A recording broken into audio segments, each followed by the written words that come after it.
Hi folks, today we're going to discuss an article that appeared in today's Dallas Morning News. Really, we're going to do that, kids. And here is that article.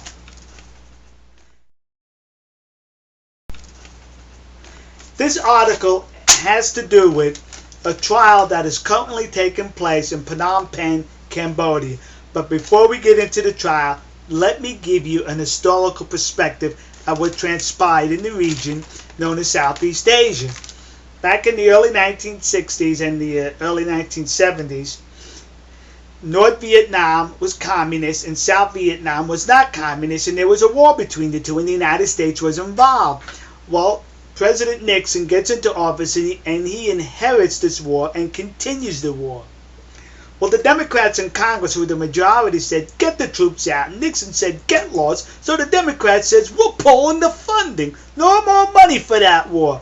Well, the Pentagon didn't have any more money to support the troops in Vietnam, so they had to withdraw the troops.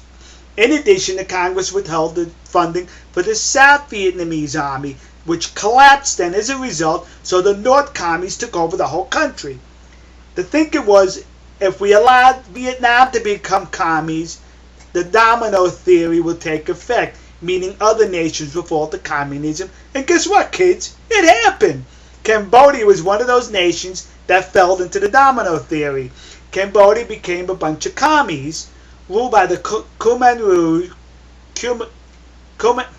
somebody named Rouge. The Khmer Rouge, headed by Pol Pot. These thugs were responsible for murdering over 1.5 million of their own people.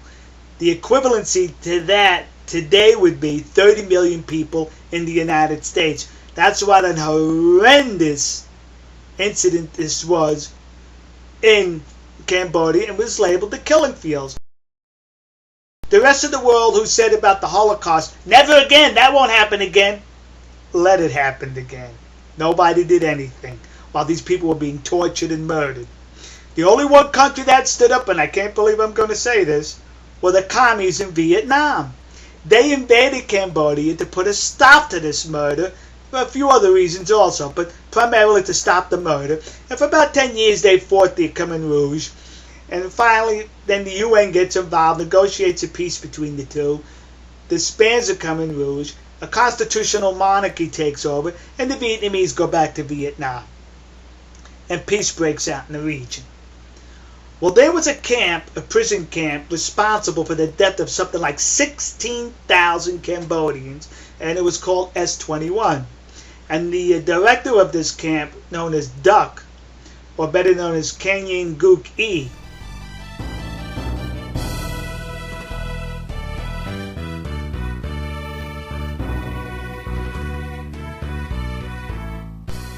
he went into hiding, and as he was in hiding, he came across some Christian missionaries, and he converted to Christianity. And in 1999, he was captured, and he was a Christian, truly repentant for the crimes that he was responsible for. He admitted to what he did, and he asked for forgiveness for what he did. He is one of the 5 people on trial today in Phnom Penh for these crimes. The other 4 admit to nothing. The other 4 don't ask for forgiveness for anything. But here's where this gets controversial. Never mind the Democrats and the Domino Theory. This is where this is going to get controversial between you and I, so get your keyboards ready, kids. If this man truly is a Christian, and in his heart he really is repentant and remorseful for the sins he committed, we believe as Christians that God forgives him.